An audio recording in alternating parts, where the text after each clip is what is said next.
Hey, what's up guys, Kadachi here and welcome back to the channel. I got a new build for you guys today.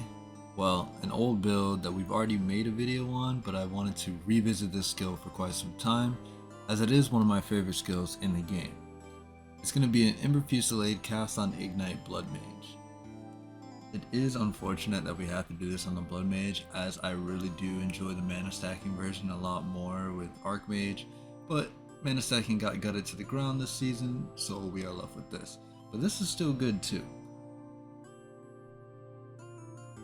So the way we're running this build is that we're scaling Ember Fusilade's damage to the highest we can get it, while also having Firestorm on one cast on Ignite to consume the Ignite, and you can also reapply to get constant Ignites to then fill up your cast on Ignites. We then have two Flame Walls on another cast on Ignite to keep the Ignites refreshing. And then I decided to add in Comet for a little bit more extra damage. It's not really needed at all. In terms of the mapping, I don't see you ever running into an issue. You have enough cast speed to basically have a machine gun to not really ever get touched. It's all just down to player skill at that point. This build is Palm of the Dreamer viable. You can run that for ad clear if you want to, but it's just not needed at all. Now I'm going to go over the items that you can choose to use in this build, as there are actually a few options you can go for damage. So let's hop right into it. So for starters, you're going to want to pick up a wand like this.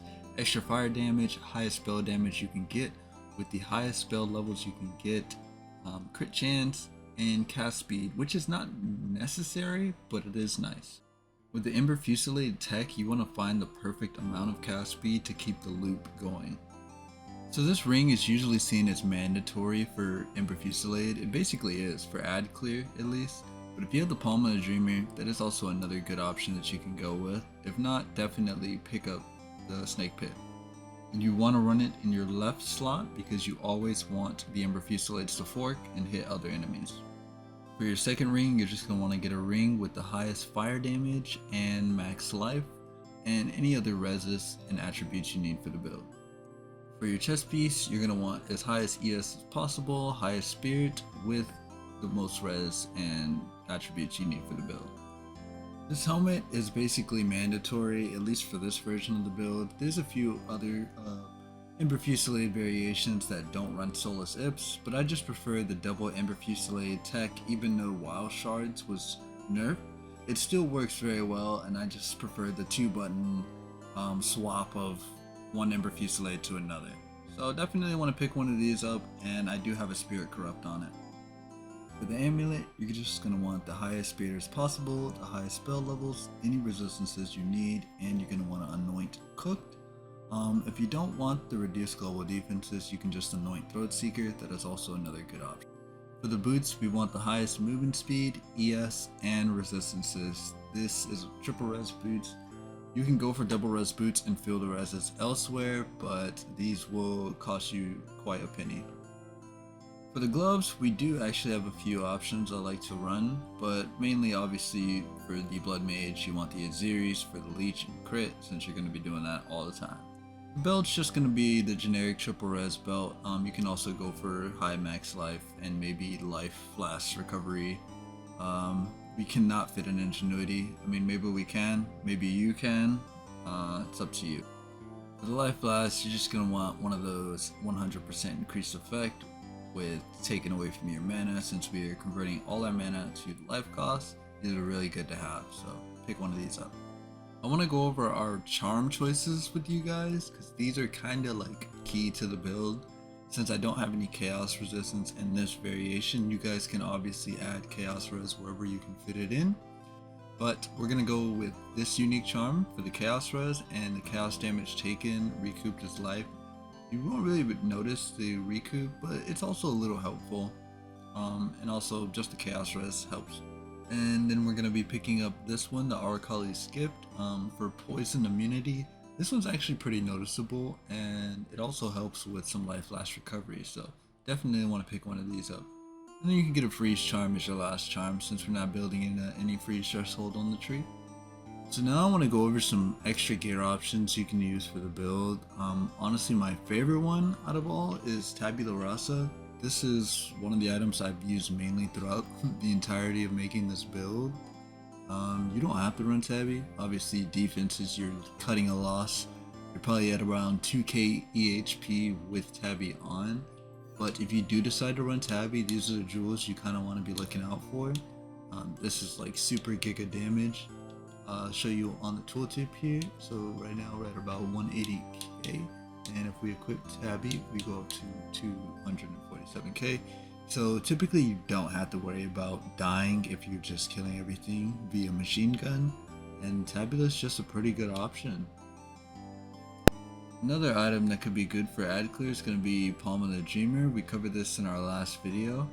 The permanent gloom shine's just really good on just about any build that you can fit it into. So if you have one of these, you can just rock it just for ad clear. I really wouldn't use it for bossing, so try to pick up a good focus. I also forgot to mention that if you do not have a GG focus, you can actually just put on a Sacred Flame and it'll just work during bossing and mapping. So if you have one of these, you can just put one of these on. It will be much less damage than a good focus, but it'll still work for sure. So Leopold's is another good option I like to run for the build, mostly during bossing, but you can use this for ad clear and like LE-res maps. You don't need Azirius because you'll have enough leech to basically just keep you alive with all the Ember Fusilades being fired. So you can run Leopold's, and I definitely recommend this if you want faster boss kills. Now I want to go over some early to in-game unique options that you can use if you don't have some of the gear listed before. Seeded Cataclysm is one of those. You can literally wear this ring from levels 1. It's really good for crit, really good for crit bonus, so definitely pick one of these up. Next we have the Mask of the Singlemancer. You can use this during leveling, really good since you can't reach blood magic right away. And lastly, Diodri's Tinner. Pretty basic gloves, good amounts of spell damage, you don't really need to cast speed, so this is just another good option you can run even during mapping. And if you're curious about the tooltip, once again, this is what your DPS should look like without Tabula Rasa. And here are the links to all the gems. For the tree, we're basically just going to be taking the entire left side, spell damage for leech, crit damage bonus, and spell crit chance. So starting with the tree, you're just going to come up the left side, take the spell damage, and we're going to head up to middle. You can take this node once you get like one more level or whenever you want, to be honest, but you do take this node. Decided to get crit damage bonus since we already have a good enough amount of crit chance in the build. So our weapon set 2 is going to be focused more towards energy shield recovery for the convalescence and just area of effect for the sigil of power. And everything else for weapon set 1 is just going to be catered towards any crit chance nodes we can take on the tree. So you're going to take these here. We're going to go up the middle. You want to grab these fire damage nodes here, and you want the fire pin and exposure. This is just for the cast on ignite, so we can keep that flowing and going. Next, you're going to go for the ES nodes over here with the +1 to all max LE-res, really good to have. We need as much defense as possible. Get the ES here, more crit there.